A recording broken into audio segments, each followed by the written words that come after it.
plenamente concertado. Hoy día tenemos la participación de un especialista que nos viene acompañando ya en varias oportunidades. Es José Carlos Luyo. Él tiene una amplia experiencia en el tema de primeros auxilios y salud, que es el curso que vamos a comenzar el día de hoy. José Luyo, bienvenido a nuestra sala. Muchos de nosotros te conocemos y estamos muy agradecidos por tu apoyo incondicional, siempre acompañándonos, formándonos, capacitando a los grupos. Hoy, José, tenemos acá un nuevo grupo. Estos jóvenes voluntarios no han sido capacitados. Estamos todos, y segura yo de que ellos deseosos de conocer todo este tema que tiene que ver con los primeros auxilios, que son tan importantes para nosotros, ¿no? Y sobre todo, José, te comento que ellos son parte de la Brigada de Primeros Auxilios y Salud, y para nosotros su capacitación es importante porque es una capacitación que va a ser certificada. Entonces, José, bienvenido. José él trabaja digamos, en la Escuela de Bomberos. Yo le voy a dejar a José que se presente, que nos cuente su experiencia, su formación también. Y yo estoy convencida definitivamente que él tiene una gran experiencia. En algún momento hemos estado juntos, digamos, en un espacio donde él estaba capacitando y lo conozco plenamente y estoy muy agradecida que esté con nosotros. Chicos, les comento que este curso tiene 3 días. Vamos a tener 2 días con José y luego vamos a tener una clase presencial que la vamos a hacer en la universidad y que ya les estaré informando y convocando para el día que tengamos que reunirnos, pero va a ser un domingo, el 25 de septiembre, ¿sí? José, bienvenido, muchas gracias. Jóvenes, por favor, participativos. Cuando tengan que prender su cámara, háganlo. Cuando hayan preguntas también. Y José, te dejo el micro. Muchas gracias por estar con nosotros. Gracias, Aurora. Se me escucha bien, ¿no? Sí, perfecto. Ok, gracias. Bueno, me presento. Yo soy José Carlos Luis Orozco. Bueno, como bien lo dijo Aurora, ya el año pasado también apoyé dictando estos temas de atención prehospitalaria. Bueno, yo dentro de mi vida profesional estoy más especializado en temas de seguridad, salud en el trabajo, también en lo que es capacitación a brigada de respuesta a emergencias, o lo que es lucha contra incendio, materiales peligrosos, primeros auxilios, todo lo que es el tema de evacuación. Ya Aurora lo conozco porque teníamos trabajando un proyecto en un instituto pedagógico que también arrancó con unos talleres como el de ustedes, ¿no? Talleres de gestión de riesgo de desastre, del cual también me he especializado. Por el lado, digamos, de conocimiento del tema, bueno, soy bombero ya desde hace 14 años, pertenezco a la compañía Bomberos del Surco, tengo ya el grado de capitán. Aparte, he tenido la oportunidad de capacitarme bastante con el Centro de Entrenamiento Internacional de la Universidad Cayetano Heredia. He tenido la oportunidad también de ser instructor auxiliar de ellos en sus diversos cursos, como soporte básico de vida, ACLS, PHTLS, que son cursos de atención prehospitalaria. Y bueno, en esta oportunidad, que son 3 días de capacitación, yo lo he dividido de la siguiente forma. El día de hoy vamos a ver todo lo que es primeros auxilios básicos. La próxima lección, lo que vamos a ver son casos, como hay algunos videos, algunos casos, en donde la idea es analizarlo entre todos.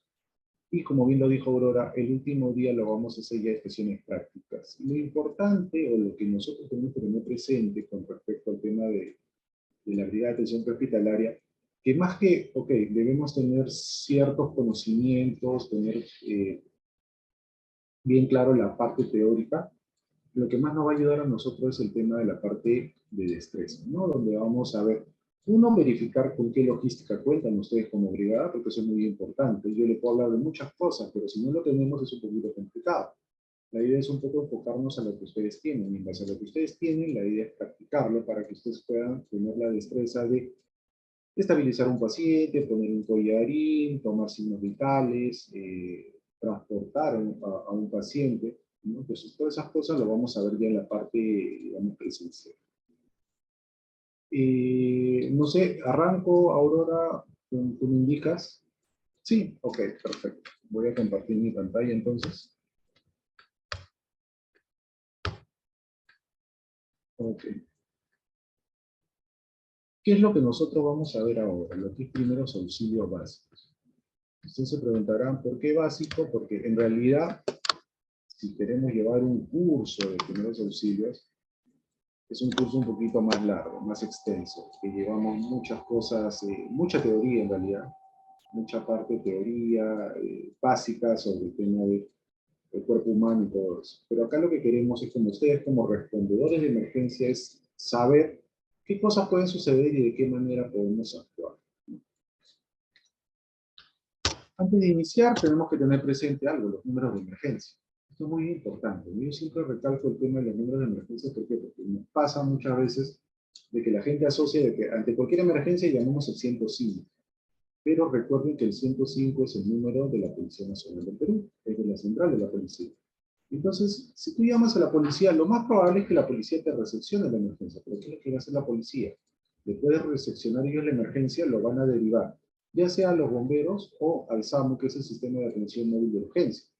Entonces, para evitar eso, lo que nosotros podemos hacer es simplemente agarrar y llamar a los números de emergencia, como vemos ahí, del Cuerpo de Bomberos, que es el 116, que es la central de emergencias, o del 106, que es del SAM, ¿no? El famoso Sistema de Atención Móvil de Urgencia, que es del MINSA, el Ministerio de Salud. Ambas instituciones te brindan el servicio de atención gratuita. Ya no crean que porque es del Ministerio de Salud me van a cobrar o algo por el estilo. No, es netamente gratuito. Así que cualquiera de esos números ustedes pueden llamar y obviamente la central les va a recepcionar la llamada y van a despachar la unidad médica.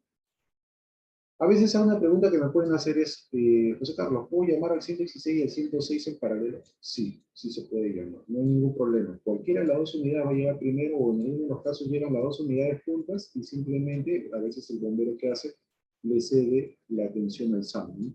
¿Por qué? ¿Cuál es la característica de las ambulancias del sistema de atención móvil de urgencia? Es que siempre llegan con personal de salud. O sea, cada vez que ustedes llaman al 106, va a llegar un personal médico y un licenciado en enfermería.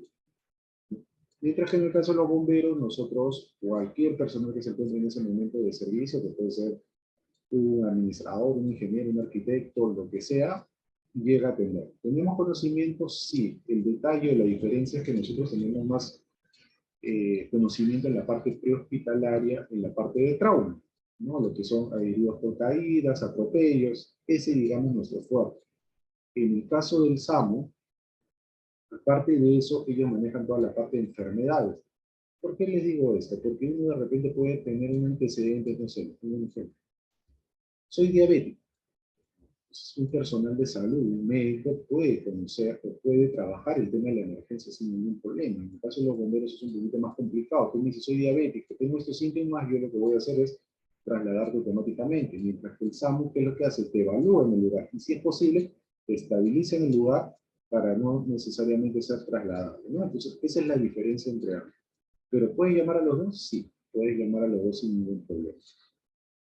Otra cosa que tenemos que tener presente siempre es cómo nosotros reportamos una emergencia. Es muy importante. Uno a veces no le toma importancia al reporte de emergencia, pero en realidad ayuda muchísimo para que la central tenga claro de lo que se trata y pueda transmitir eso a las unidades de emergencia que están yendo al lugar. ¿Qué es lo primero que yo debo hacer? Dar mi nombre. ¿Quién es la persona que está llamando? ¿Por qué es importante eso? Les pongo un ejemplo, ¿no? Puede ser, después de la emergencia, sucede algo, algún evento X, y diga, oye, pero ¿quién reportó la emergencia? Entonces la central va a tener grabada la llamada y va a aparecer el nombre de la persona. Entonces, si yo reporto la emergencia, digo, hola, ¿qué tal? ¿Cómo estás? Les saludo a José Carlos, mira, quiero reportar una emergencia. ¿Qué otra cosa yo debo dar? El número de caso de celular. Ustedes podrán pensar y decirme, José Carlos, pero las centrales de emergencia tienen un detector de llamadas. Sí, efectivamente, la tienen. Pero ¿cuál es el detalle? Que no necesariamente siempre vas a llamar tú desde tu celular para reportar una emergencia en el lugar donde tú estás. Puede ser que la emergencia sea en tu casa, que estás en tu trabajo, tu familiar de repente por un tema de nerviosismo. Lo primero que se le ocurre antes de llamar a un número de emergencia es llamar al familiar. Entonces me puede llamar a mí y decir, oye, ¿sabes qué? Mi mamá, mi papá se ha puesto mal, llama a emergencia. Si yo puedo llamar y puedo dar el número de casa porque sé que hay un familiar ahí que va a recepcionar la llamada, o el número de celular de algún familiar que se encuentre en el lugar. Por eso es importante soltar el número de celular para que la central pueda devolver la llamada, ¿no? Y indagar un poquito más, o en algunos casos para pedir una referencia, que eso lo vamos a ir viendo más adelante. A veces la unidad va al lugar, pero por A o B motivos no encuentra la dirección. Entonces, ¿qué es lo que hace normalmente la central? Llama, ¿no?, a la persona que está en el lugar y lo comunica con el bombero que está yendo a la emergencia para que lo guíe cómo llegar a la vivienda. ¿Qué debemos hacer adicionalmente a eso? Informar de qué se trata la emergencia. Esto es algo muy importante, porque usted se preguntará, ok, ¿qué debo hacer en ese momento de informar o detallar la emergencia?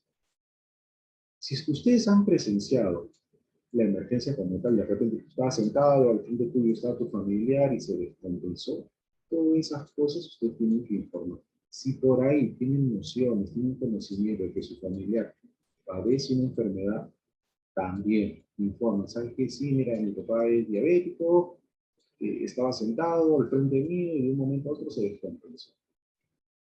Pues toda esa información es importante saber. No solamente, ok, se descompensó. Si tengo mayores detalles, si sé qué antecedentes tiene mi familiar, lo puedo ir dando. ¿Para qué? Para que esa información, la central, informe a la unidad que está yendo a responder esa emergencia. ¿Qué sigue después para en el reporte de la emergencia? Indicar la dirección exacta del lugar. ¿Dónde queda la vivienda? Y por último, una referencia al lugar de la emergencia. Cuando hablamos de referencia, lo que normalmente se recomienda es de repente dar una avenida principal. Una avenida principal que esté cerca de tu casa. ¿Por qué? Porque para nosotros es más fácil llegar a una avenida y de ahí preguntar dónde puede quedar la calle que ir a la calle misma. En algunos casos me puede decir, José Carlos, pero ahora existe la tecnología, tenemos el Waze, el Google Maps. Sí, es muy cierto eso. Yo puedo poner la dirección y automáticamente me manda, pero hay un detalle. Cuando tu dirección es Girón, tal, número tal, no hay ningún problema. El problema es, por ejemplo, cuando vives en una dirección que es manzana tal, lote tal, grupo tal, sector tal, eso ya no te lee el Waze o el Google Maps. Entonces es mejor dar una avenida principal como referencia. ¿Para qué? Para que la unidad de emergencia llegue a esa zona y pueda preguntar fácilmente, oye, ¿dónde queda esta dirección? Ah, ya queda acá a 2 cuadras. Perfecto. Entonces puedes llegar mucho más rápido. Entonces nunca se olviden esos pasos. Doy mi nombre, doy el número de celular o de casa, informo de qué se trata de emergencia lo más detallado posible, ¿no? Porque han habido casos en donde me dicen, ¿sabes qué?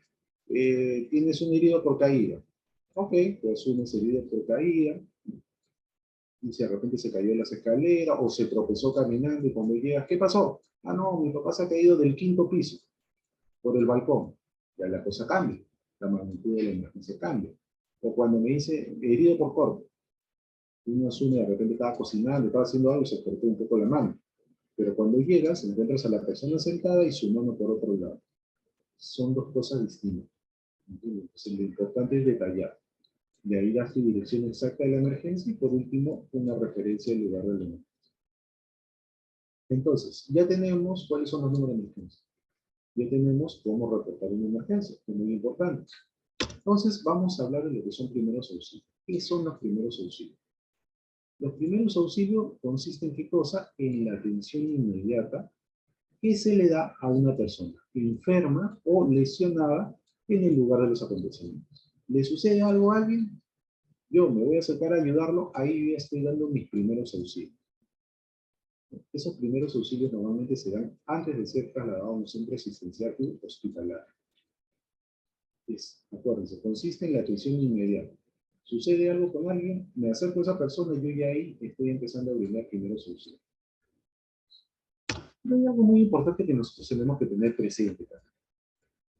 Y es una diferencia muy grande entre dos palabras también muy importantes, que es emergencia y urgencia. ¿Por qué recalco estas dos palabras? Porque nosotros, ¿qué es lo que debemos reportar? ¿Reportamos una emergencia o reportamos una urgencia? ¿Qué creen ustedes? ¿Una emergencia? Una emergencia, así es. ¿Por qué una emergencia? Porque justamente la emergencia, ¿qué es lo que te dice? Es una situación con peligro inminente de muerte. O sea, te puede pasar algo en ese momento, ¿no? Entonces, una urgencia, ¿qué es? Son situaciones en las que, si bien no existe riesgo inminente de muerte, igual requieren una atención rápida. Pero una emergencia, yo lo que puedo hacer es de repente llevar a esa persona en taxi o en vehículo a un centro hospitalario o asistencial.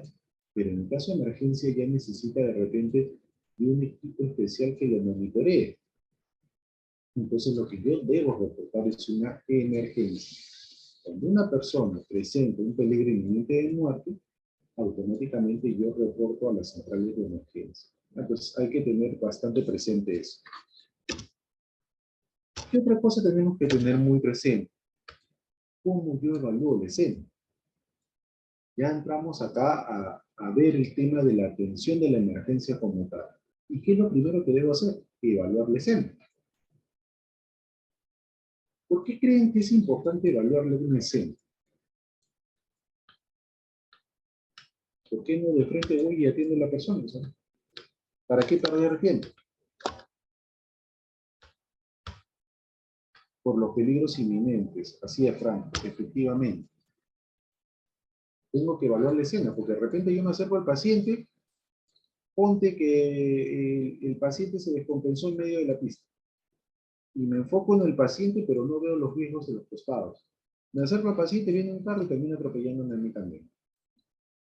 Tengo que evaluar los riesgos. Entonces, ¿cómo evaluamos la escena? La primera actitud que se debe adoptar en el lugar del accidente es evaluar todos los riesgos que puedan poner en peligro, ya sea a la persona que brinda los primeros auxilios, como también a la persona herida. Los riesgos del entorno y las características del lugar tenemos que tenerlas presentes. ¿Qué es lo que sucede? ¿Cuál es el peligro potencial? ¿Qué puede suceder adicionalmente? ¿Y qué puedo hacer yo para remediarlo? Todas esas preguntas tengo que hacérmelas y responderlas rápidamente yo. Entonces, ahí es donde yo estoy evaluando la escena. Yo acá le voy a poner una imagen. Y ustedes, quiero que me evalúen esta escena. ¿Qué creen que pasó ahí? ¿Quién me puede decir? O bien me escriben por el chat o bien capturan su audio, no hay ningún problema. ¿Qué creen que pasó ahí? A ver, por acá me dicen, se cayó de la silla, ya.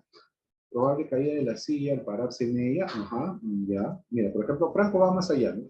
Por ejemplo, Fernando me dice se cayó de la silla, efectivamente. Pero Franco me dice, probable caída de la silla al pararse sobre ella. Jennifer me dice un infarto, ajá. ¿Qué más? ¿Qué más ha podido pasar? Se resbaló. Puede ser que se resbaló. ¿Qué más vemos ahí aparte de la silla? Se toca la pierna, tal vez se ha fracturado algo así. Puede ser desapurado. Ajá, miren, Antonio me dice, estaba intentando alcanzar los fideos porque ya se percató que hay un envase con fideos ahí. Está tomándose la pierna, podría indicar un dolor que no indica fractura. Ok, una fractura visible. Entonces, miren todas las alternativas de lo que ha podido pasar que todos ustedes miran. Vemos unos fideos ahí, de repente estaba tratando de llegar a la parte superior del armario, ¿no? Y se resbaló. O como bien le dijo una compañera, de repente estaba parada y le dio un infarto, o se descompensó. Ajá, a ver, tratar de alcanzar los fideos perdió el equilibrio. Ajá, muy bien, Antonio. O sea, hay muchas alternativas. Y esas alternativas son válidas. Son válidas. Imagínense que ustedes no presenciaron esto. Ustedes están en la calle, llegaron y ven ese escena. Pues, ¿ustedes qué es lo que van a hacer? No solamente es enfocarse en la paciente, sino enfocarse en todo, a ver qué pasó. ¿Cómo vemos el estante? De repente al caerse no vaya a ser que desestabilice un poco el estante, y si yo me acerco a atenderla, ese estante puede terminar de caer en sí mismo. Bien, entonces tenemos que evaluar la escena. Ahora, después de nosotros evaluar la escena, ¿qué es lo que debemos hacer? Asegurarla. ¿Anulamos los riesgos o los minimizamos? Todos los riesgos presentes en la escena a trabajar. Riesgos tanto para la víctima como para el rescatador. Ahí nosotros, como brigadistas, tenemos que tomar el control. No viemos lo obvio. Es algo muy importante que tenemos que tener presente. ¿Qué debemos hacer? Miren, acá, ¿qué debemos hacer? Primero debemos verificar el estado de conciencia. Esa persona que hemos visto en el piso, ¿está consciente o está inconsciente? Si está consciente, obviamente te va a responder. El API. Ajá, así es. Muy bien, doctor Frank. Entonces, ¿qué es lo que vamos a ver si esa persona está consciente? Si está consciente no hay ningún problema porque puedes hablar con esa persona y le puedes solicitar mayor información. ¿Dónde te duele? ¿Qué pasó? ¿Te golpeaste la cabeza? ¿No te golpeaste? ¿No? De repente esa persona está en el piso y dice, no, estaba parado y de repente me descompensé, me mareé y me desmayé. Ok. Después de eso, ¿qué vemos? Activamos el servicio de emergencia. Ahora, algo muy importante que tenemos que tener presente. Si esa persona está inconsciente, nosotros tenemos que validar eso. ¿Cómo yo valido? Acercándome a esa persona, ¿no? Tratando de generarle, tocarle para ver si es que esa persona reacciona. Porque a veces cuando tú le hablas a esa persona o lo tocas, ¿no? Generas de que esa persona reaccione. Agarras y de repente, por ejemplo, normalmente, ¿qué se te dice? Que uno, antes de acercarse a la altura del hombro de la persona, lo hagas a la altura del tobillo. ¿Por qué? Porque a veces las personas reaccionan de manera violenta. A veces hay personas que están inconscientes y cuando reaccionan como que se asustan, no saben qué pasó, de repente ven a una persona al costado suyo y puede reaccionar violentamente. Entonces el primer acercamiento que ustedes deben de tener con la persona es a la altura del tobillo. Agarras el tobillo, haces una presión, nada más, no es que los amaqueas, haces una presión y le preguntan, ¿no? Hola, ¿me escuchas? ¿No? Para ver si reacciona esa persona. Si no reacciona, tú ya te vas acercando un poco a la altura del hombro y pones tu mano a la altura del hombro. No los amaqueas, porque tú no sabes si puede tener una fractura. Simplemente te acercas a la altura del hombro y haces una presión en ese lugar, ¿no? Y le preguntas, hola, ¿me escuchas? Y por último, como bien lo comenta Franco, es la parte del tema del dolor, que es el famoso estímulo doloroso, ¿no? En algunos casos, ¿qué es lo que hace? El dedo lo ponen de esta manera y hacen presión en la parte de donde está, ¿qué cosa? ¿Alguien sabe qué tenemos acá? Este huesito del esternón, ahí haces una pequeña presión y a veces la persona por el dolor reacciona. Entonces, si reacciona, no hay ningún problema, no es que lo paremos, simplemente empezamos a hablarle y a sacarle mayor información de qué es lo que pasó. Si la persona no reacciona, ya vamos coordinando acciones iniciales, que lo vamos a ir viendo en estos momentos. Entonces, ya hemos verificado estado de conciencia. ¿Está consciente o está inconsciente? Activamos el servicio de emergencia. Llamamos. ¿Sabes qué? Tengo una persona, tengo un alumno de aproximadamente 20 años. ¿No? Lo he encontrado en el piso inconsciente. No reacciona. No reacciona a estímulos dolorosos ni a llamado y escucha. Entonces, tú agarras y vas a estar, ¿no? Tratando de darle mayor información. Ahora, ¿qué otros pasos vamos a ir viendo? Coordinamos las acciones iniciales, qué es lo que vamos a hacer. Dentro de la universidad, ¿cuál es el protocolo, por ejemplo, los procedimientos cuando una persona se accidenta o sucede algo? Normalmente se llama de repente al área administrativa, al área académica, ¿no? Para que se acerquen, para que puedan trasladarlo, ¿no? Y se active el seguro estudiantil. despejamos el área, ¿no? A veces si es dentro de un aula y hay alumnado en el lugar, simplemente sacamos a todos los alumnados y el personal que va a trabajar en el lugar se dedica a trabajar con el paciente, actuamos profesionalmente, es muy importante. Si la persona ve en ti bastante nerviosismo, ¿qué es lo que va a pasar? Que a esa persona le contagies ese nerviosismo. ¿Por qué? Porque te ve inseguro, te ve que como que no sabes qué estás haciendo, entonces le transmites ese nerviosismo a esa persona. Y en algunos casos no va a querer que ni siquiera te le acerques. Entonces tienes que actuar profesionalmente, que te vean seguro de lo que vas a hacer. Establecemos una empatía con la persona, le hablamos, hola, ¿cómo estás? ¿Cómo te sientes? ¿Dónde te duele?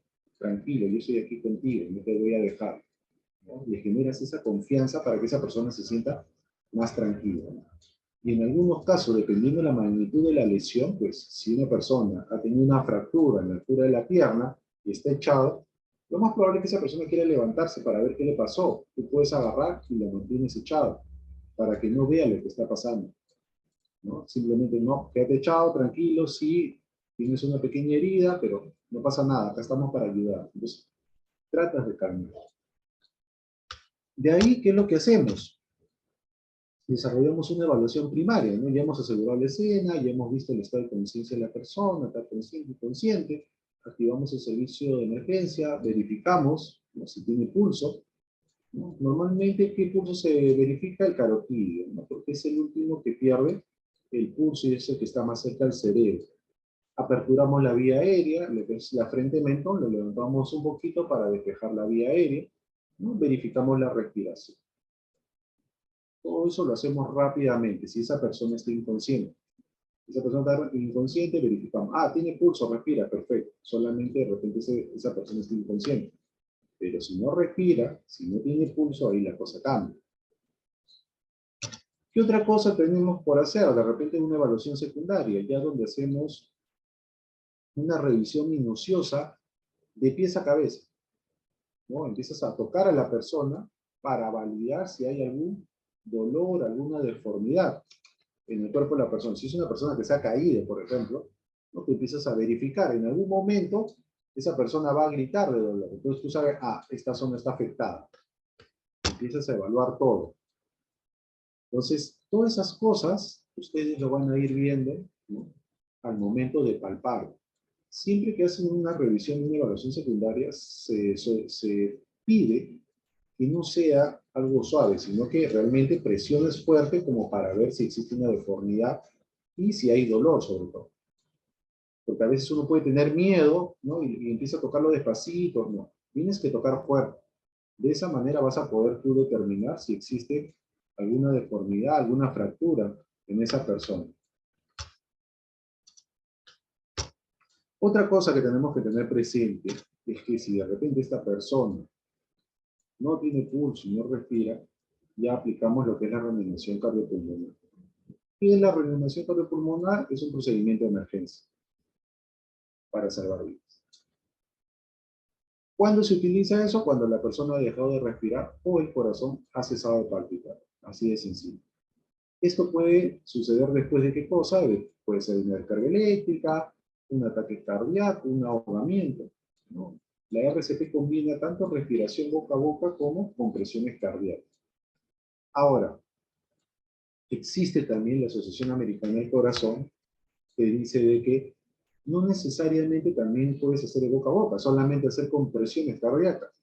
Y te dice que tienes que hacer un promedio de 100 a 120 compresiones por minuto. Porque antes era 30 compresiones por 2 respiraciones. ¿Y por qué la Asociación Americana del Corazón cambió esto? Porque a veces, cuando tú haces una respiración boca a boca, te puede tocar una persona que no conoces, una persona que no sabes si tiene algún antecedente. Puede generarte algún contagio, y tú no sabes, ¿no? Y entonces, ¿qué es lo que normalmente te dice? Te dice, ¿sabes qué? Ok, si es una persona extraña, pues ok, no le hagas la respiración boca a boca, solamente dedícate a hacer las compresiones, ¿no? Y ahí es donde te dice también que puedes hacer 100 a 120 compresiones por minuto. Ahora, algo que tenemos que tener presente es la manera como vamos a hacer las compresiones. Unas máscaras que son unidireccionales aún se pueden usar. Ah, eso sí, no hay ningún problema. Tanto venden la mascarilla para RCP, pero no todos lo tienen, ¿no? Si es que lo tienen, excelente, sí se puede usar. Pero quien no lo tiene y desconoce un poco de estos equipos, pues se le recomienda simplemente hacer las compresiones. O si lo tienen, excelente, sí se puede utilizar esa mascarilla. Unas mascarillas que lo venden en un estuche pequeñito, ¿no? Que lo puedes tener ahí y si hay una emergencia, lo puedes utilizar para hacer respiración boca a boca. Ahora, con el tema de la otra opción es pedirle a un familiar hacer la respiración boca a boca. Sí, pero ponte que ustedes como brigadista, enfoquémonos en la parte universitaria, pues tienes a compañeros que no son familiares tuyos, es un poquito complicado, ¿no? Entonces ahí sí, si tienes tu mascarilla, excelente, pero si es que no, pues simplemente trabajar con el tema de compresiones. Otra cosa que tenemos que tener presente es cómo hacer las compresiones, ¿no? Las compresiones, en el caso de adulto, es con los dos brazos, que lo vamos a practicar el día de la estación presencial. Brazo estirado, 90 grados sobre, ¿no? Del esternón, donde termina el esternón, 2 dedos por encima, ahí posicionan la planta de la mano, ¿no? La planta de la mano. Aún con lo del COVID, ¿se permite usar la mascarilla unidireccional o la AJA dice que no? Muy buena pregunta, Afán. En realidad, con el tema de COVID, es más, a veces ni siquiera el tema de las compresiones, porque quieras o no estás cerca al paciente, ¿no? Pero como respondedor, lo que te pide es que si tú estás bien equipado, guantes, mascarillas, lentes, ¿no? Tu traje, no hay ningún problema, ¿no? Pero se recomienda más el tema de las compresiones o el tema de servicio de emergencia, pues que tienen su famoso AMBU para poder hacer las ventilaciones. Pero si no, simplemente compresiones, por un tema más que todo también de seguridad. Y continuando con este tema de las compresiones, en adultos son 2 brazos estirados, la planta va de donde está terminando el esternón, este huesito que vemos acá al final, 2 dedos por encima, se pone la planta y la otra mano va como abrazándola.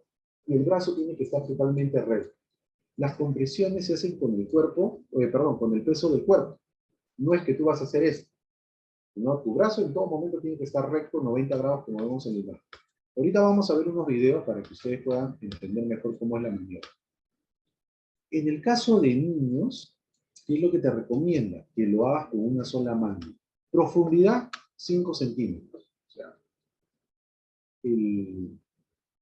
la parte del esternón tienes que hundirlo 5 centímetros, ¿no? En cada compresión.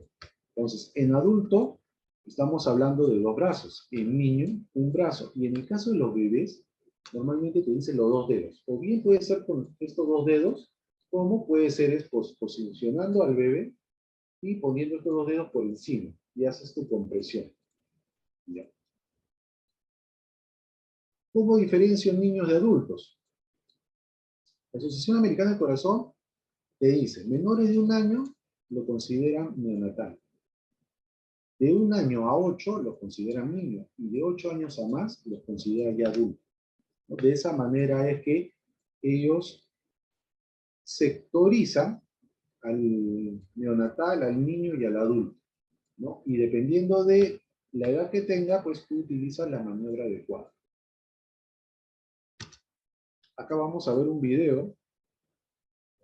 Está el audio acá activado.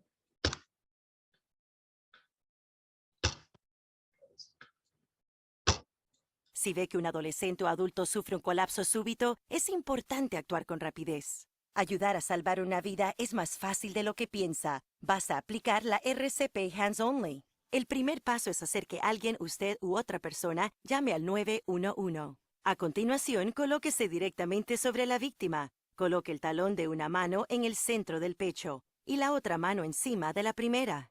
Comprima fuerte y rápido en el centro del pecho hasta que llegue ayuda. Es importante comprimir a una frecuencia de por lo menos 100 latidos por minuto, que equivale aproximadamente al ritmo de la canción Staying Alive. Esperemos que nunca tenga que usar la RCP usando solo las manos, pero si ve que un adolescente o un adulto sufre un colapso súbito, no dude en realizarla. Recuerde, llame al 911 y después comprima fuerte y rápido en el centro del pecho hasta que llegue ayuda. Su rápida acción puede salvar una vida. Para obtener más información, Bueno, ahí te habla del 911 porque es la Asociación Americana del Corazón en Estados Unidos, ¿no? Y su número de emergencia de ellos es el 911. Acá tenemos otro video. Si ve a un adolescente o adulto sufrir Este video ya nos habla de RCP usando solo las manos.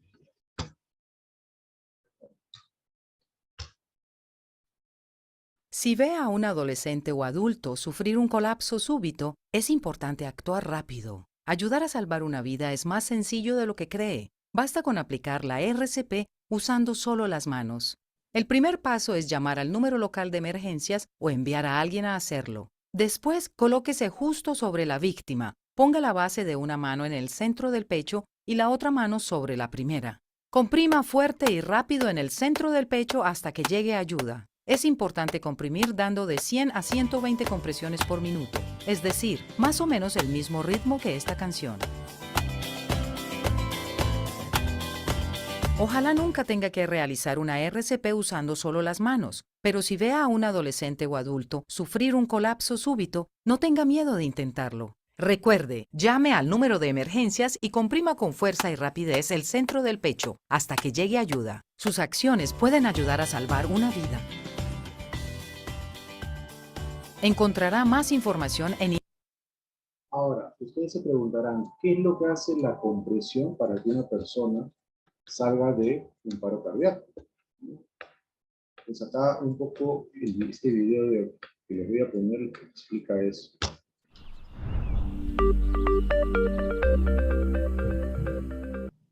Nuestro corazón es un órgano maravilloso. Trabaja muy duro por nosotros cada segundo de cada día, entregando sangre y oxígeno a cada célula en nuestro cuerpo.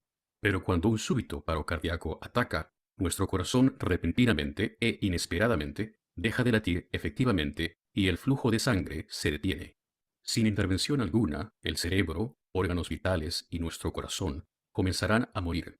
Comenzar resucitación cardiopulmonar es la única posibilidad de sobrevivir que tiene la persona. Las lesiones cerebrales comenzarán a manifestarse dentro de 4 minutos y después de 10 minutos, aquellas lesiones son irreversibles. El poder de salvar una vida está verdaderamente en tus manos. Practicar resucitación cardiopulmonar cumple 2 cosas esenciales. Primero, las compresiones mueven sangre oxigenada al cerebro para mantenerlo vivo. En segundo lugar, las compresiones mantienen la sangre y el oxígeno circulando al músculo cardíaco en sí mismo para que tenga la mejor posibilidad de reanudar un ritmo eléctrico normal después de administrar una descarga eléctrica.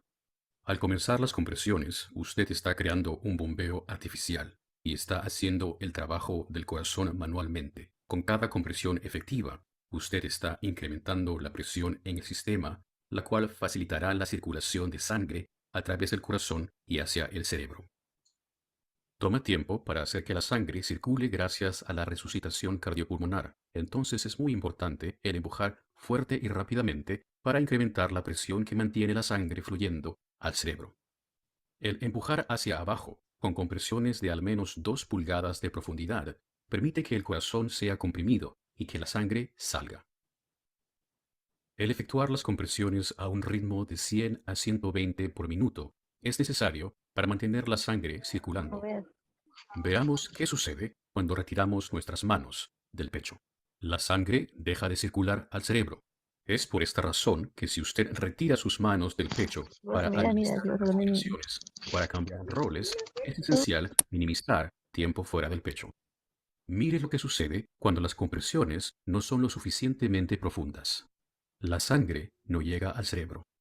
Lo mismo sucede si las compresiones no son lo suficientemente rápidas. Mire lo que sucede cuando empujamos muy rápidamente. El corazón no tiene tiempo para volverse a llenar de sangre, por lo tanto no se bombea suficiente sangre. Vea lo que sucede cuando no permitimos que el cuerpo se descomprima y permitimos que el pecho se retracte completamente. El corazón no tiene la posibilidad de volverse a llenar de sangre, Por lo tanto, no se bombea ninguna sangre. Entonces recuerde, el objetivo principal de administrar compresiones es mantener la sangre oxigenada circulando a través del corazón y al cerebro para mantenerlo vivo. Necesitamos empujar fuerte y rápidamente en el centro del pecho. Si las costillas se rompen, no es grave, pues estas pueden sanar. Lo que sí es grave es permitir que el cerebro muera por falta de oxígeno. Entonces recuerde, usted es su única esperanza. Haga lo mejor que pueda y no se rinda hasta que ayuda médica llegue o un desfibrilador externo automático DEA esté presente. Tú puedes.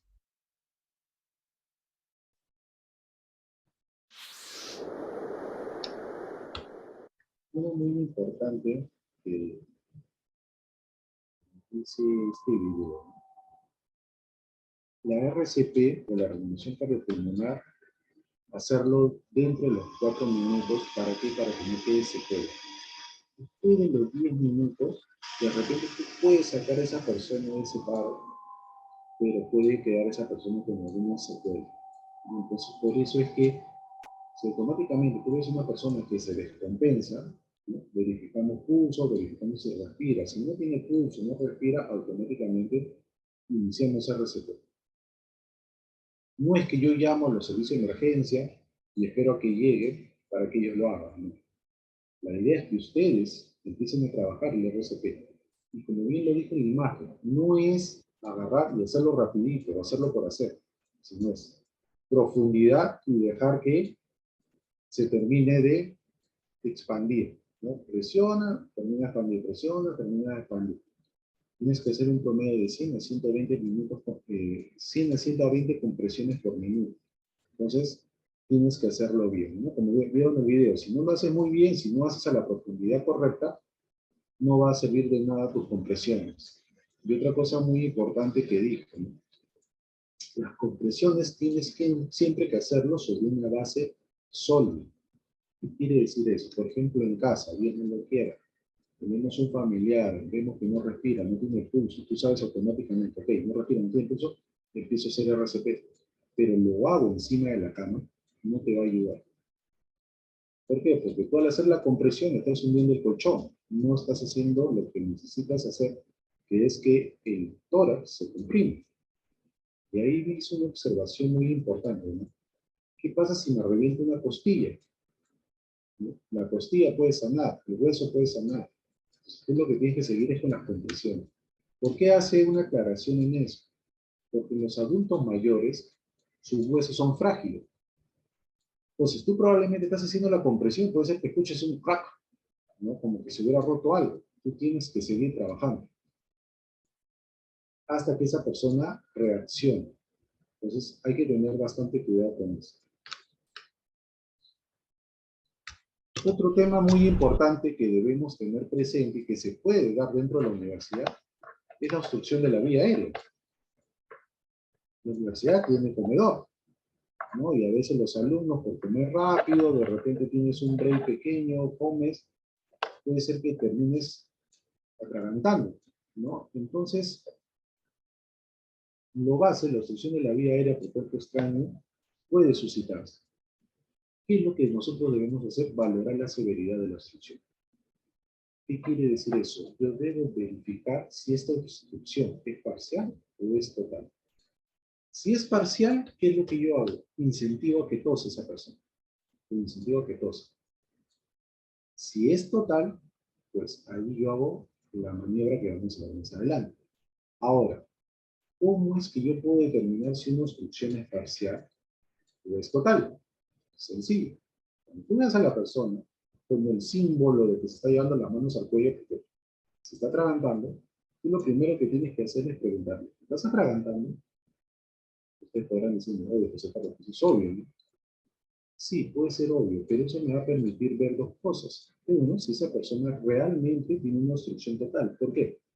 Porque si esa persona, al querer responderte, emite un sonido, es que esa obstrucción es parcial. O sea, todavía por ahí queda un espacio por donde está entrando aire.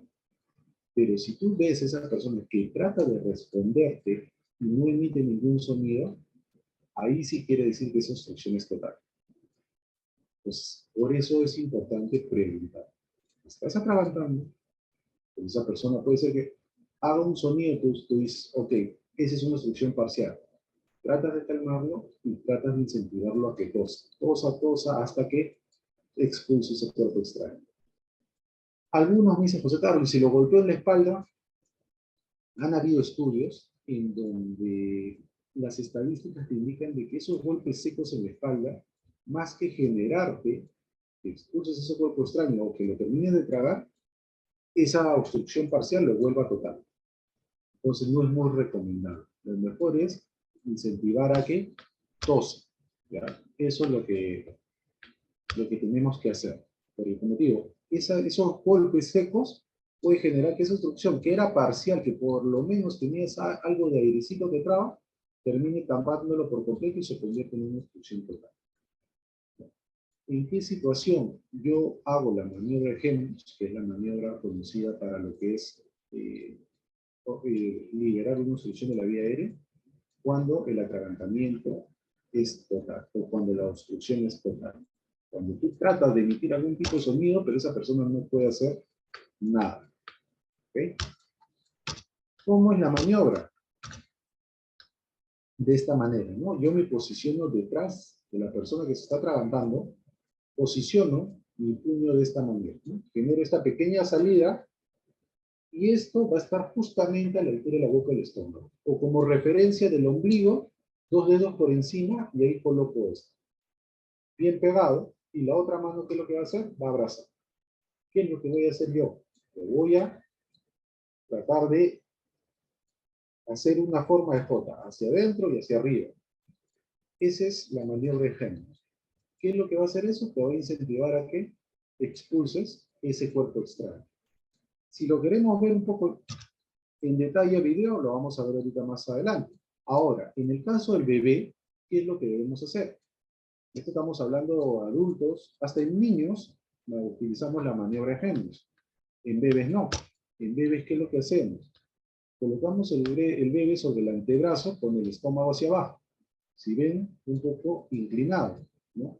Y darle golpes en la espalda con la palma de la mano. Ustedes me dirán, José Carlos, pero ¿qué pasa, ¿no? Con el bebé, si me dices que en el adulto no le puedo golpear y al bebé sí le puedo golpear en la espalda? Es muy sencillo. Yo al adulto le puedo hablar y él puede entenderme. El niño no, a un bebé yo no le voy a decir tose, no me va a hacer caso, no me va a entender nada. Entonces, eso hay que tener presente.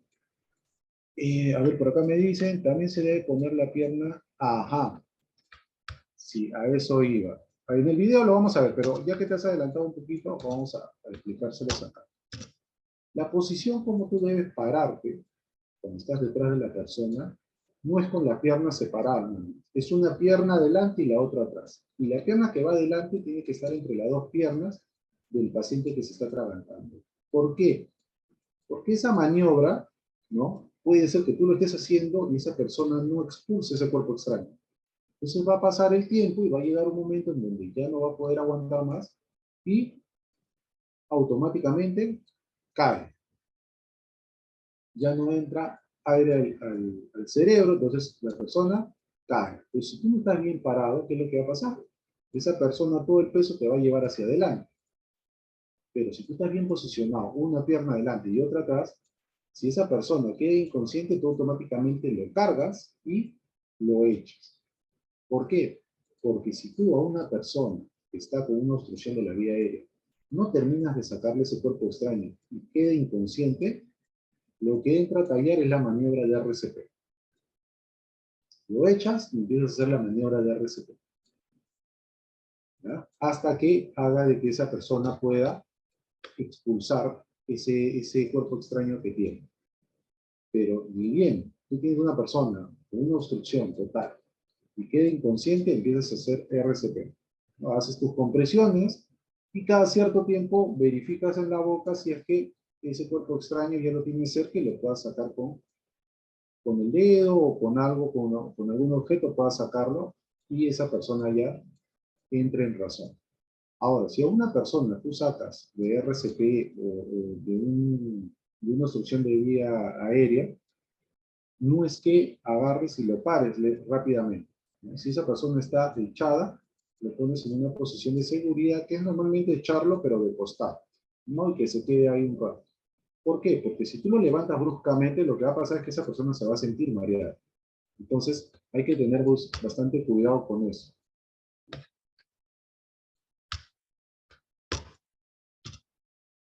En el caso de los bebés, por ejemplo, como vimos en la imagen anterior cuando vimos RCP, si este bebé, por más que tú le das los golpes en seco, no bote ese cuerpo extraño, obviamente va a quedar inconsciente. Y al quedar inconsciente, lo que empezamos a hacer es RCP. Acá tenemos un video para que vean cómo es el RCP.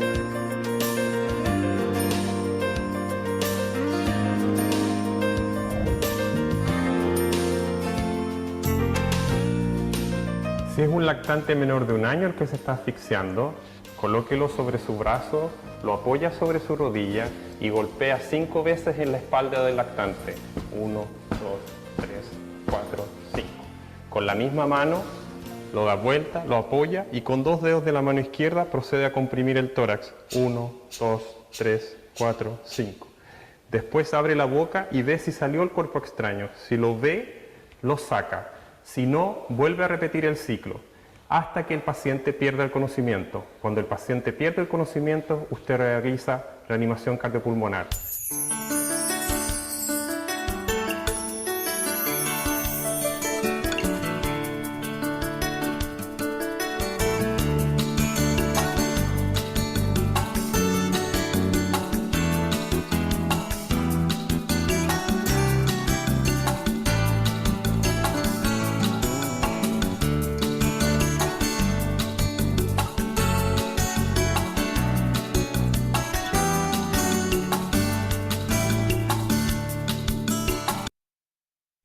Ahora, ese es en el caso de bebé, ¿no?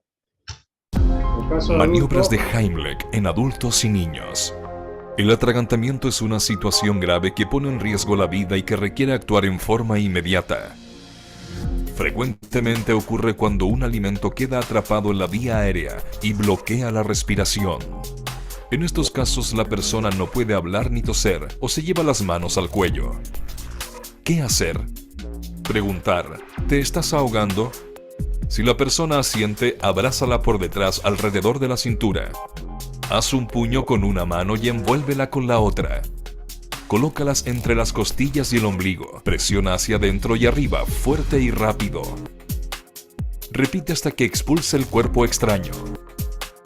Si la víctima pierde el conocimiento, se debe iniciar la reanimación cardiopulmonar. Esta maniobra se aplica para adultos y niños mayores de 1 año. Siempre acude a un servicio de urgencia para evaluar al paciente. Las maniobras de Heimlich y RCP deben ser aprendidas en cursos prácticos con un instructor especializado. Inscríbete en nuestro... ahí estamos viendo, por ejemplo, el tema de cómo hacerlo con adultos, ¿no? Cuando una persona se está atragantando.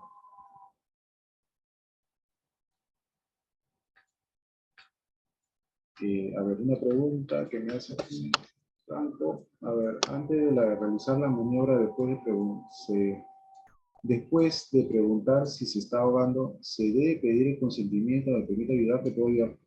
En realidad, Franco, complicado pedir la ayuda, porque acuérdate que está en una situación de atragantamiento total para hacer la maniobra. Entonces, lo más probable es que el nerviosismo no le dé la facilidad de que te empiece a responder si tú le vas a pedir algún tipo de consentimiento, ¿no? Ahí lo que tú tienes que hacer es responder rápidamente, como vimos en el video, ¿no? La chica se empieza a atragantar, está sentada, su compañera trata de ayudarla, pero no sabe qué hacer. Entonces, ¿qué hace el otro chico? Se le acerca y por detrás empieza a hacerle la maniobra Heimlich, ¿no? Ahí es un poco complicado el poder pedir consentimiento, ¿no? Definitivamente, en otros casos, sí hay que tener cuidado, ¿no? Legalmente hay alguna consideración a tomar si el paciente fallece. En realidad, no. Con un tema de atragantamiento, no. ¿Por qué? La maniobra es una maniobra, en realidad, que no amerita, digamos, ser todo un especialista, ¿no? Es simplemente posicionarte detrás y en la boca del estómago hacer la compresión para que expulse. O sea, si esa persona fallece, en realidad no sería culpa tuya. El detalle va cuando quien llega a atender, ¿no? Es una persona que se supone que es especializada, ¿no? Viene una unidad y no hace el trabajo que tiene que hacer, ¿no? Por ejemplo, se está atragantando y no sé, te pongo un ejemplo, se pone a tomar signos vitales, cosas así, podría una persona agarrar y denunciar, por decir, oye, mira, mi amiga se está atragantando y no le hicieron la maniobra, ¿no? Se preocuparon de hacer otras cosas. Pero en una persona que está en la calle y empieza a ayudarlo, no hay ningún problema. Legalmente hay una consideración a tomarse si el paciente fallece en el caso que lo haga sin el consentimiento. Si tú haces la maniobra sin el consentimiento, no. No, porque en ese caso tú tranquilamente puedes decir simplemente, vi una persona que se estaba atragantando y hice una maniobra de género, nada más. O sea, no hay mayor detalle. Como te digo, complicado que en una situación donde la persona está desesperada, o sea, tú tengas que solicitarle un consentimiento, ¿no? A veces podemos tener ciertos temores en tocar a alguien, ¿no? Y uno lo puede tomar de una manera un poco de repente atrevida, que es una emergencia en realidad, ¿no? Si tú no actúas rápidamente, si te pones todavía a preguntarle, y esa persona de repente no te capta rápidamente porque está nerviosa, no puede respirar, se va a desesperar, pero tú le vas a estar hablando, son minutos que van pasando. Entonces, en un tema de primeros auxilios, los minutos al final te pueden pasar una factura, ¿no? Entonces, simplemente agarrar y automáticamente hacer la maniobra de género. Ahora, algo que de repente algunos de ustedes se preguntarán, ¿no? Incluso José Carlos, acá, ese es cuando una persona me ayuda, pero ¿qué pasa si estoy solo, ¿no? Y acá les voy a pasar un video de justamente una emergencia de ese tipo, ¿no? Cuando estás solo. Esto salió en las noticias en realidad. Este es un chico que trabaja en un restaurante, ¿no? Tenía ciertos conocimientos básicos. ¿Y qué es lo que hace? Empieza a comer cositas, así como si estuviera comiendo canchita, digamos, mientras está trabajando, ¿no? Es un chico que ha llegado antes que todos, ¿no? Para empezar a acomodar todo, ¿no? Pero mientras está acomodando, como te digo, está comiendo.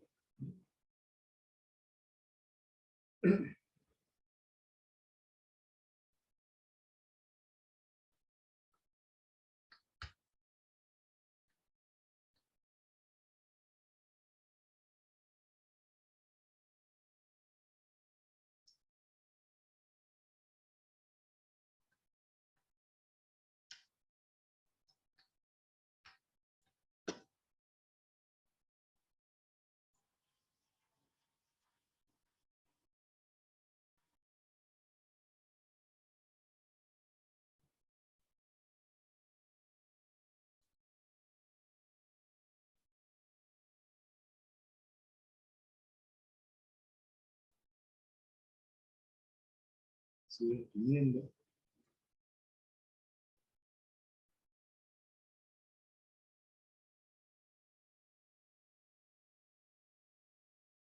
Pero de repente me se está tocando el pecho, ¿no? Hay algo que le está incomodando.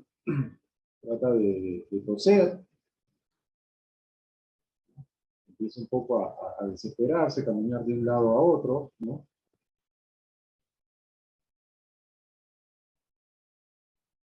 ¿No? Y ahí empieza un poco a desesperarse. Acuérdense que está solo, ¿no? Va a tratar de buscar ayuda. No hay nadie, trata de sacar la cabeza, a ver si hay alguien, ¿no? Que lo pueda ayudar.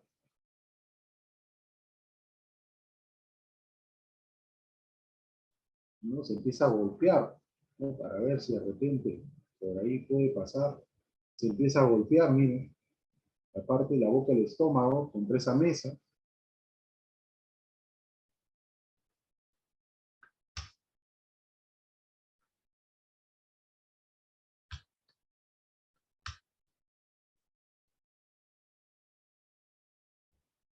Empieza a buscar, miren, una silla, ¿no? ¿Qué es lo que hace? Empieza a tirarse, ¿no? Para hacer presión justo en la boca del estómago y pueda expulsar el cuerpo extraño. Y ahí recién lo bota.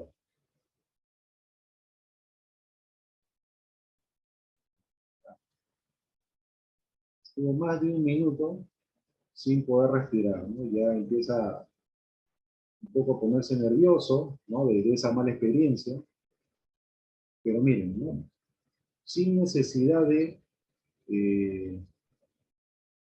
tener una persona cerca, pudo tranquilizarse un poco, ¿no? Se acordó que de repente al golpearse en la parte del estómago, en la parte de la boca del estómago, iba a poder incentivar a expulsar el cuerpo, ¿no? Y después de varios intentos, lo logró, ¿no? Entonces, eso es porque, por ejemplo, si están solos, ¿no? Ustedes puedan tener claro de que sí es factible eso, ¿no? Puedo agarrar una mesa, una esquina y golpear la boca del estómago para poder expulsar ese cuerpo extraño.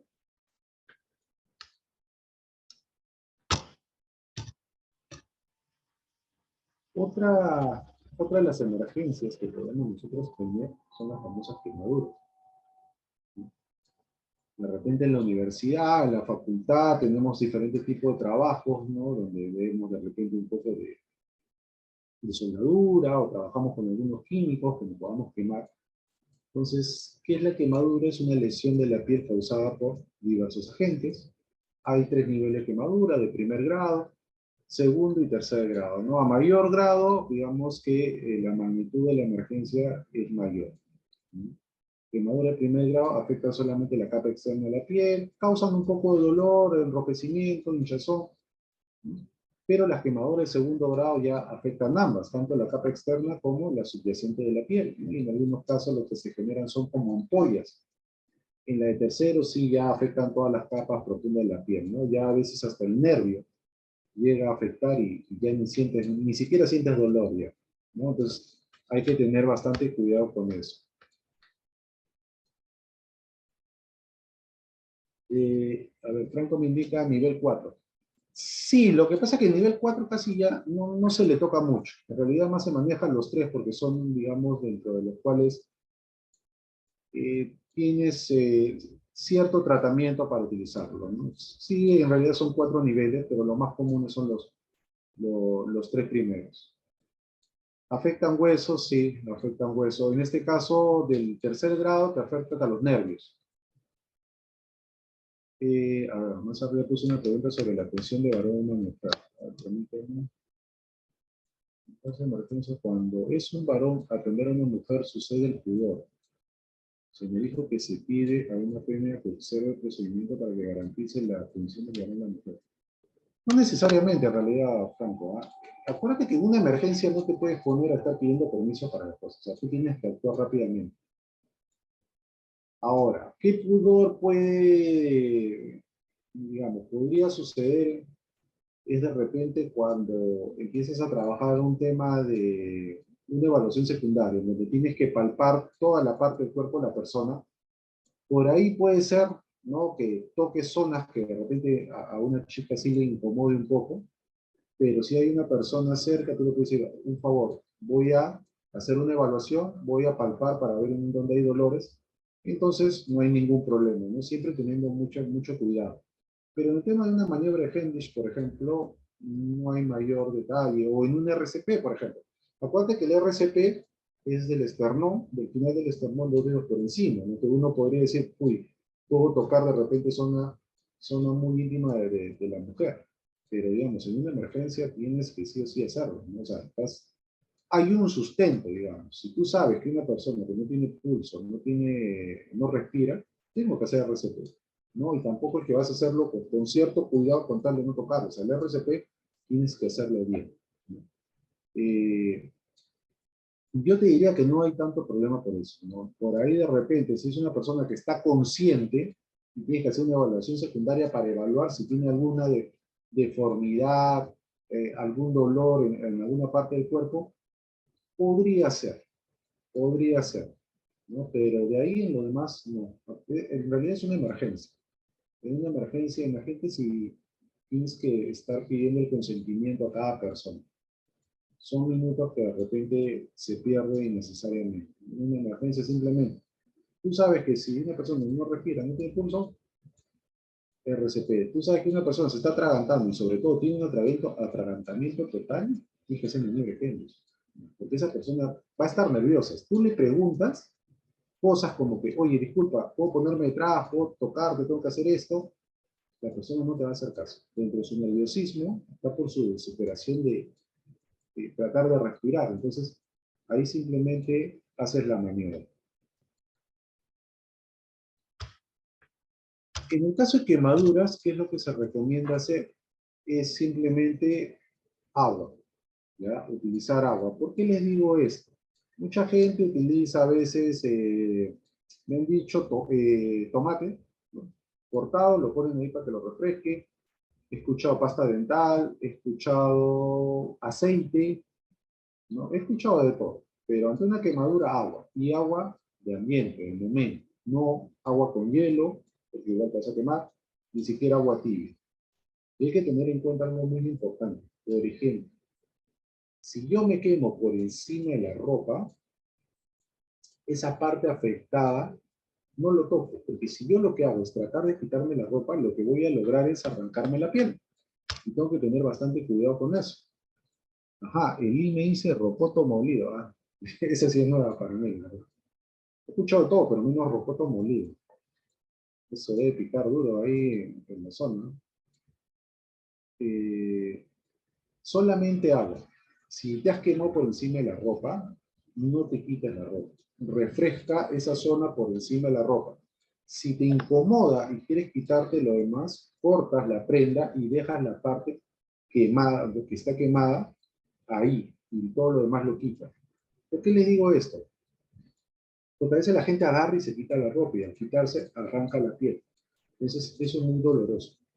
Lo importante sería, si hay una zona afectada, dejas esa zona, lo enfrías, cortas los bordes y te vas haciendo un mes. Ya el doctor te pondrá de repente algún medicamento para el dolor y empezará a quitarte toda esa ropa del lugar. No se recomienda tampoco echarse cremas para quemaduras. ¿Por qué?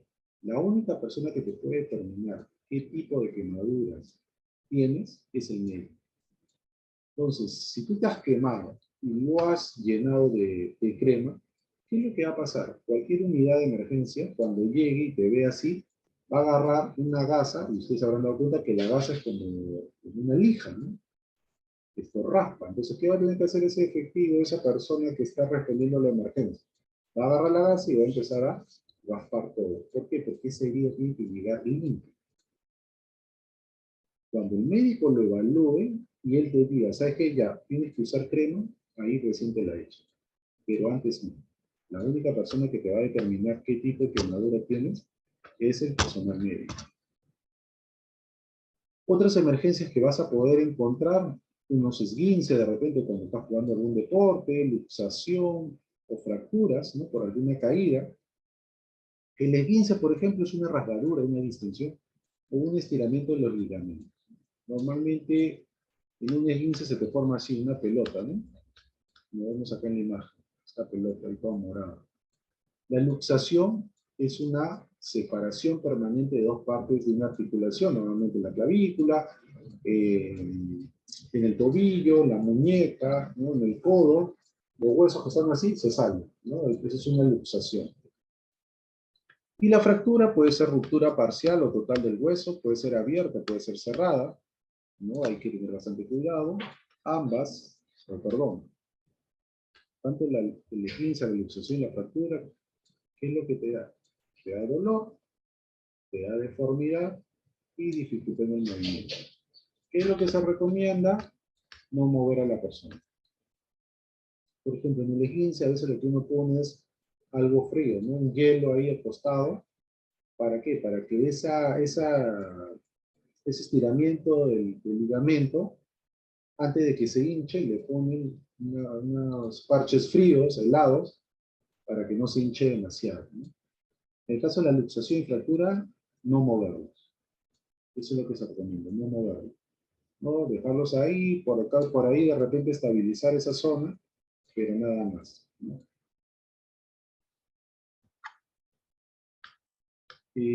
Bueno, ¿qué es lo que debe contener un botiquín o un, de repente, maletín de respuesta a emergencia para todo lo que es la parte prehospitalaria?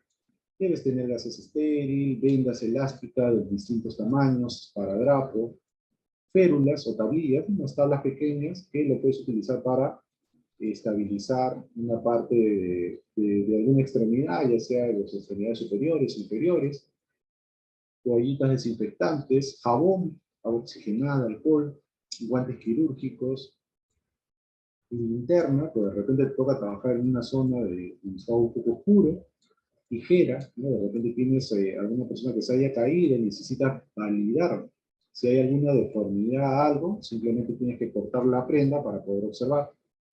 Pulsoxímetros, termómetros, una mascarilla de RCP, justamente lo que nos comentaba Franco, ¿no? Existen mascarillas, ¿no? Unos sobres pequeños, unas bolsitas, mascarillas de RCP, tenerlo de repente dentro de tu botiquín. Normalmente los botiquines de una brigada tienen estas características, ¿no? Es un maletín que se puede transportar, que puede llevar varias cosas, ¿no? Que el brigadista puede agarrar y ir sin ningún problema, ¿no? Ahora, esto es a nivel de botiquín, ¿no? Adicionalmente tienes que tener una FEL, que es esas férulas final largas, o algunos le llaman tablas rígidas, ¿no? Spider, que son como unos correajes para sujetar a la persona dentro de esa tabla.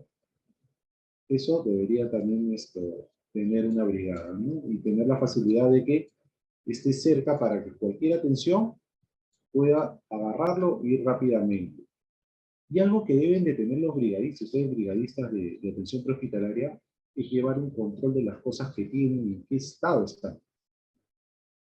Por ejemplo, ¿no? Ustedes tienen un botiquín y de repente lo han utilizado y ya no tienen gasa, pero como nadie lo revisa, un día les toca una emergencia, quieren utilizar gas y están que buscan como locos y no hay gases.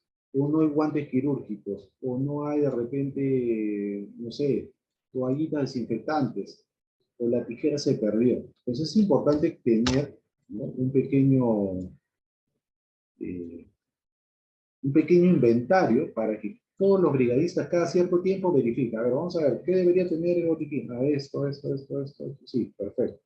Entonces ya tiene claro que está todo ok, ¿no? ¿Por qué? Porque hay también de repente equipos que tienen un tiempo, ¿no? Ya está vencido, ya no se debería utilizar, entonces simplemente renuevo, ¿no? Eso es algo importante.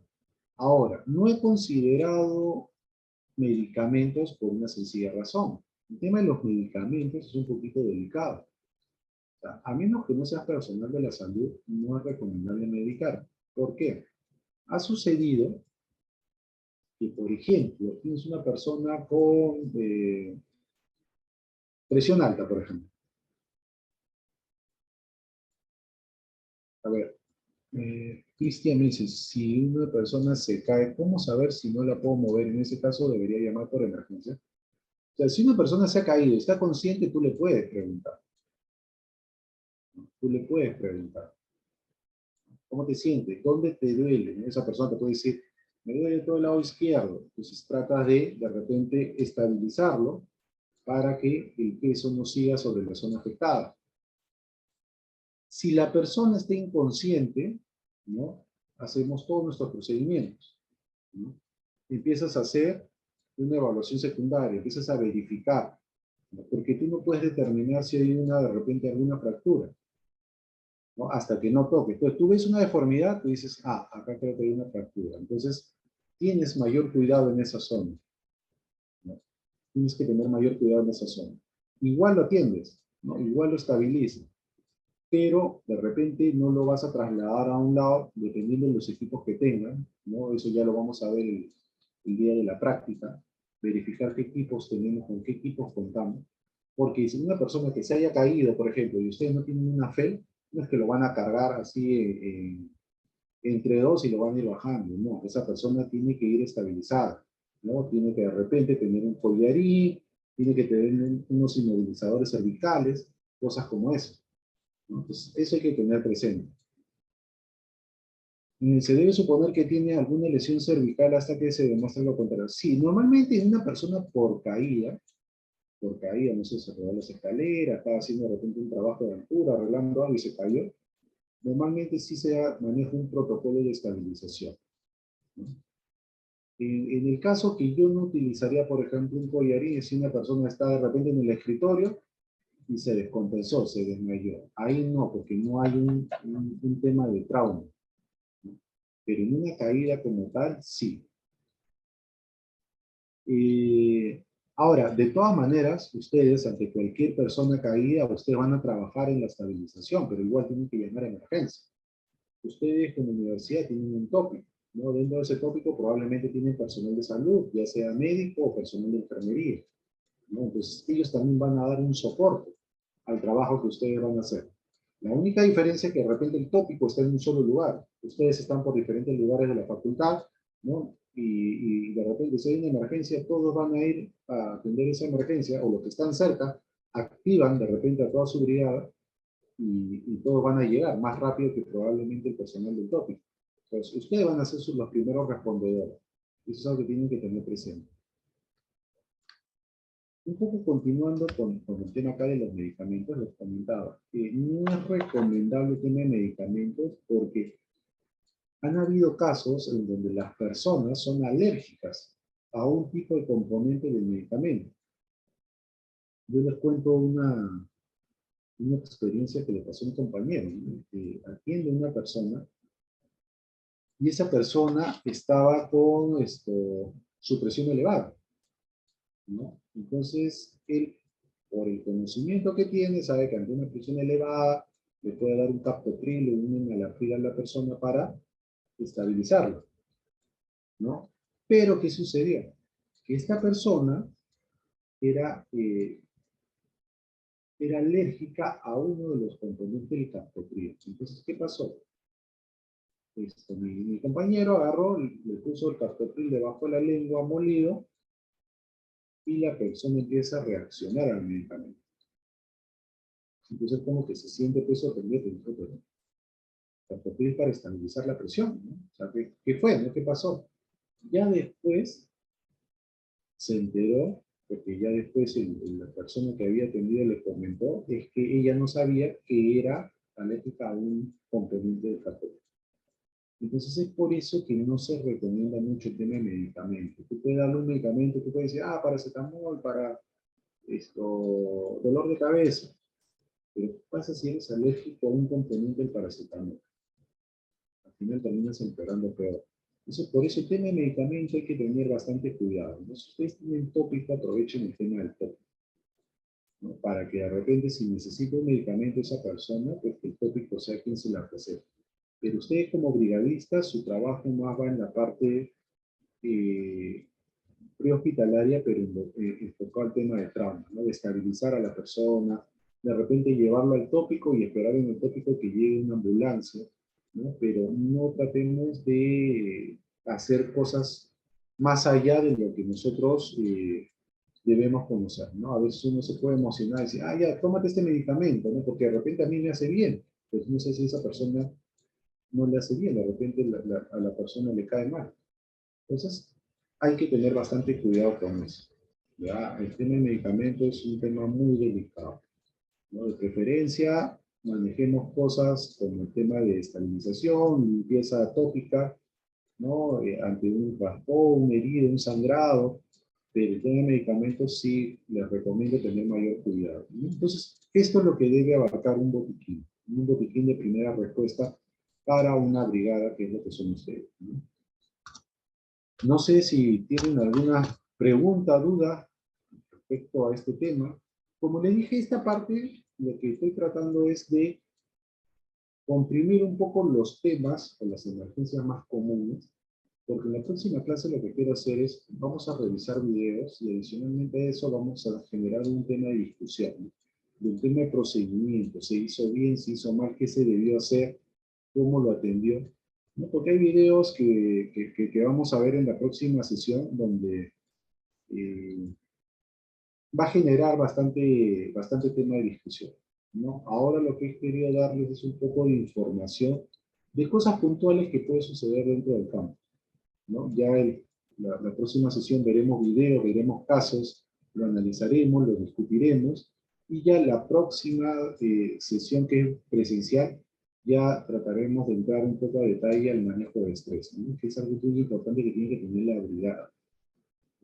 Justo conversaba con Aurora, justo hoy día yo estuve en la 1, en la mañana, porque me habían invitado la Facultad de Ingeniería Mecánica para darles una charla a sus brigadas, y justo discutíamos algo que, por ejemplo, sucede, no solamente ahora que lo he vivido en la parte de la universidad, sino también en muchas empresas, que las brigadas desconocen de las cosas que tienen, ¿no? Yo le decía a los chicos cuando les daba la charla de contra incendios, les decía, a ver, ¿cuántos extintores tenemos? Nadie sabía. Y la facultad tiene 96 extintores. Entonces ahí yo les dejé una tarea, le digo, ok, ahora averigüen dónde están esos 96 extintores. ¿Por qué? Porque yo como brigadista tengo que tener claro dónde está mi herramienta de trabajo. Si yo soy brigadista de contra incendios, tengo que saber dónde están los extintores. Si ustedes son brigadistas de atención prehospitalaria, ustedes tienen que saber, uno, dónde están sus cosas y qué cosas tienen. Tengo PEL, tengo inmovilizador cervical, tengo collarín, cuántos tengo, en qué estado están, cómo está mi maletín de primeros auxilios, qué equipos tengo, tengo esparadrapo, no tengo linterna, no tengo tijeras, no tengo. Todas esas cosas es trabajo de la brigada. Ustedes como brigada de la universidad tienen que pensar desde ese punto de vista, ¿no? Yo soy el responsable de que si pasa algo, tengo que atender a esas personas. Para eso, uno, tengo que estar bien equipado, y dos, tengo que saber qué es lo que tengo. De repente apuntemos a que más adelante la universidad invierta en la brigada. Diga, ah, caramba, tenemos mi brigada de atención prehospitalaria bien armada, bien trabajada, bien entrenada. Entonces, ok, chicos, ¿qué necesitan? Ah, ya, necesito esto. Entonces vas implementando mucho más tu brigada. Porque responder una emergencia médica no es fácil. O sea, es un trabajo bastante delicado. Y más aún, se te va a hacer mucho más complicado si no cuentas con logística.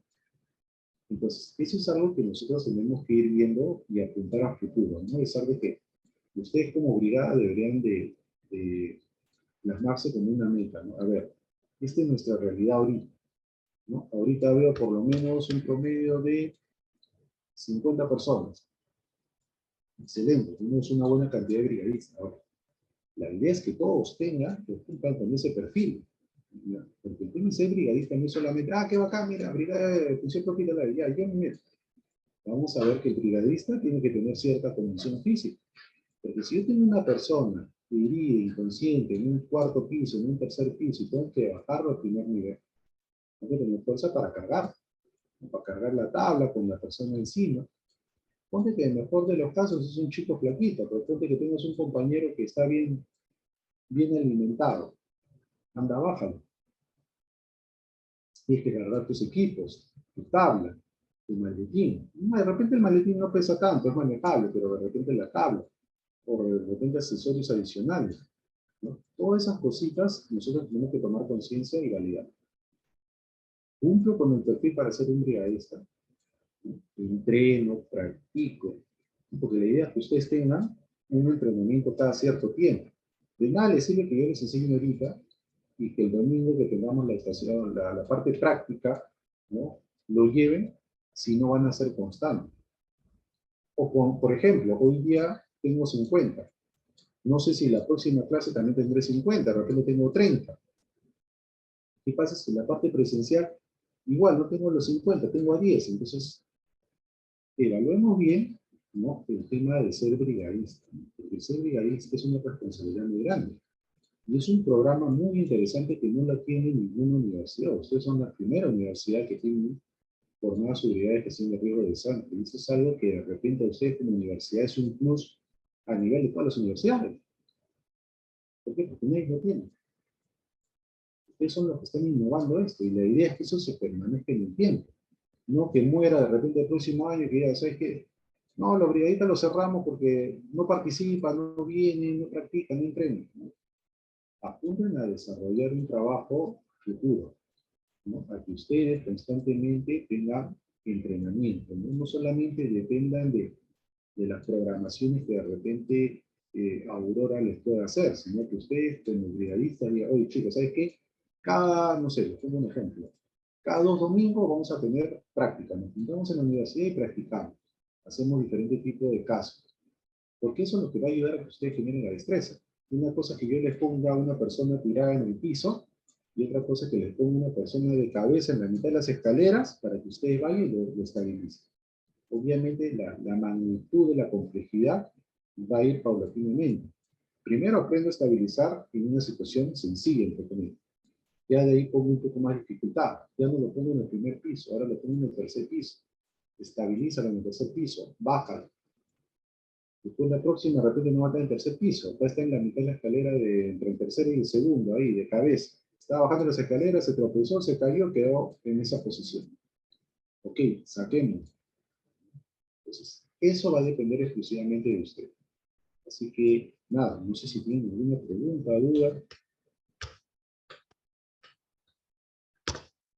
Ya se quedaron dormidos porque es tarde.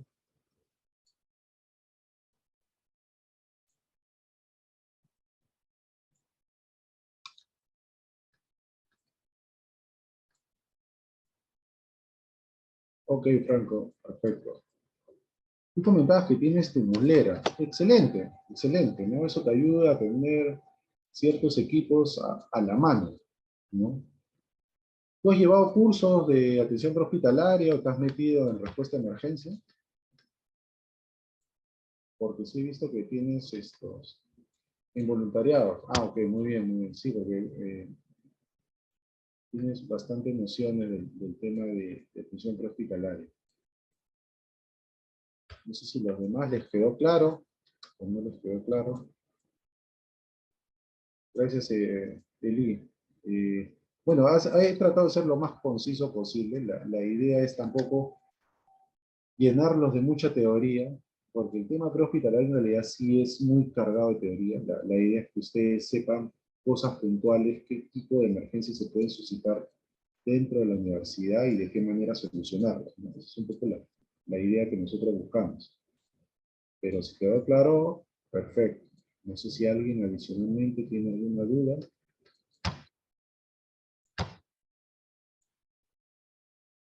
Lo de la atención hospitalaria, ¿en dónde se enseña? A ver, existen cursos de atención prehospitalaria que, por ejemplo, lo da la Cayetano. Yo he tenido la oportunidad de llevar varios cursos de atención prehospitalaria en la Cayetano. Y tienen la ventaja que lo tienen cerca, así que ahí te dictan cursos de soporte básico de vida, ¿no? Donde te enseñan el tema del RCP, de la maniobra de Heimlich. Tiene cursos de lo que es el PHTLS, que es todo lo que es manejo de trauma, ¿no? Que es también un curso bastante interesante. Tiene cursos de primeros auxilios también, que creo que está a un promedio de 300 soles, creo, el curso. Y bueno, aparte pues, la Universidad Cayetano tiene bastante prestigio en la parte de cursos de salud, así que eso, para los que quieran de repente ir un poco más allá, pueden ir evaluándolo, ¿no? No hay ningún problema por eso. Es más, existen cursos de paramédico, aunque la terminología paramédico acá en el Perú no existe. Ya acá en el Perú es doctor, licenciado y por ahí hasta técnico. Pero existen cursos de paramédicos.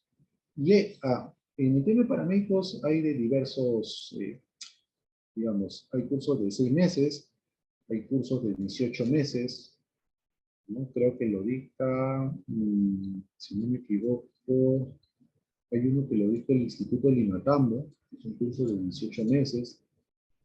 También hay un curso que lo dicta paramédico, creo que Loaiza también tiene por ahí uno.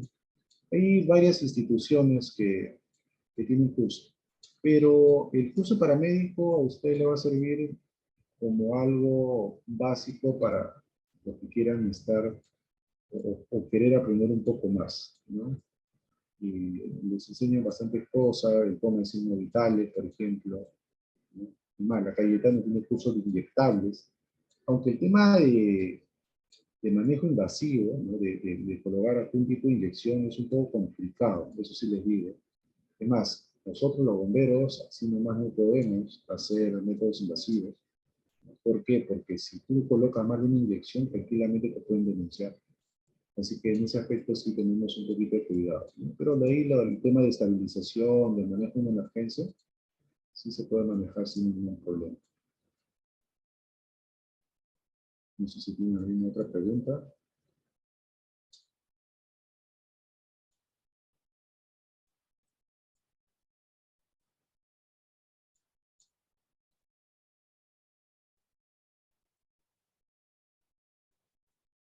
¿Ninguna? ¿Todo claro?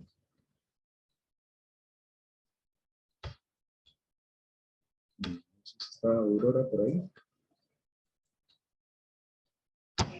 Claro que sí, estoy acá. Hola, ¿qué tal? José, aquí estoy. Ok, creo que no hay dudas con los chicos. ¿O ¿Están Ya. dormidos o no? ¿O están No, a ver, dormidos? chicos, prendan sus cámaras, es hora. Levántense un ratito. A ver, vamos, prendan sus cámaras. No, aprovechen si tienen algunas preguntas. En este lugar nadie te conoce tampoco.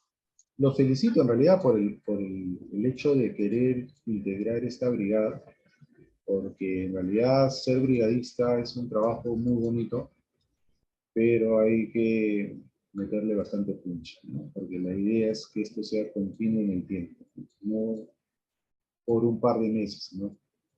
El entrenamiento tiene que ser constante, porque si no, se pierden las destrezas, uno se olvida. Sonamos la sirena, nos distraemos, tomamos todo lo que podamos y corremos.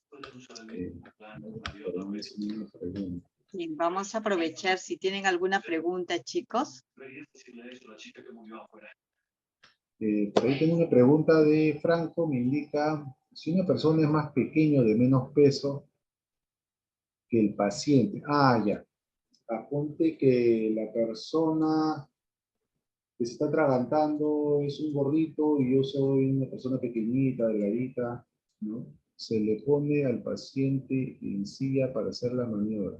Lo puedes hacer, lo puedes poner, la idea es que te acomodes de tal forma de que puedas hacer la maniobra, ¿no? Si la persona está parada y es mucho más alta que tú, agarra y lo puedes sentar sin ningún problema, ¿no? Y trata de hacer la maniobra en ese espacio. O viceversa, ¿no? Cuando te toca de repente atender un niño que es pequeñito, ¿no? Entonces tú agarras, te puedes poner de rodillas, ponerte a su altura para poder hacerle la maniobra. No hay ningún problema. Ujú. Bien, chicos. Entonces, si no hay ninguna pregunta, José, muchas gracias por habernos acompañado hoy día. Repasen, por favor, todo, porque de todas maneras, José, vamos a tener un examen, ¿verdad? ¿O Sí, no? depende de ti, en realidad. Si quieres Sí, tomar el claro que examen, sí. ya, yo Sí. sí soy desgraciado tomando examen, así que ojalá que Ah, hayan ya, estado atentos. tómales un examen, por favor. Hay que tomarles uno. De Ya, repente lo perfecto. coordinamos Ujú. con Patricia y con Carol para que den el examen teórico, Ujú.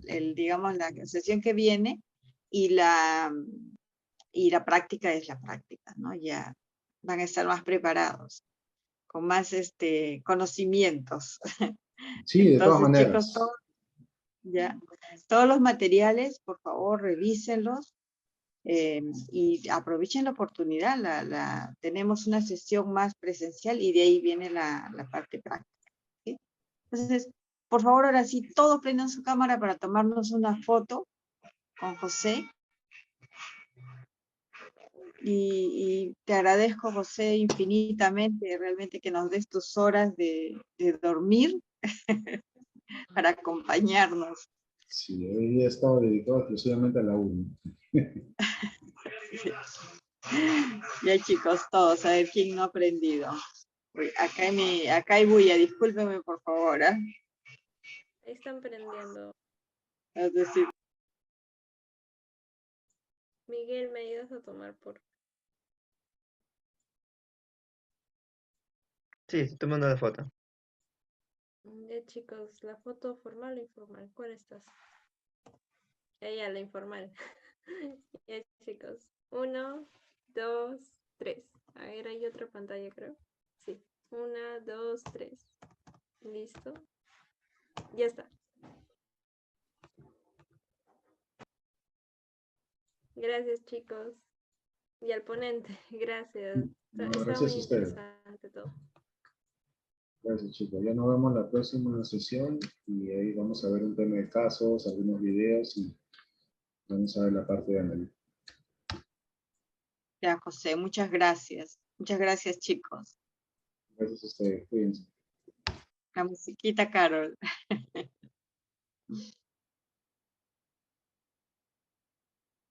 Ay. Ahí la música. No hay Falta música. compartir la música.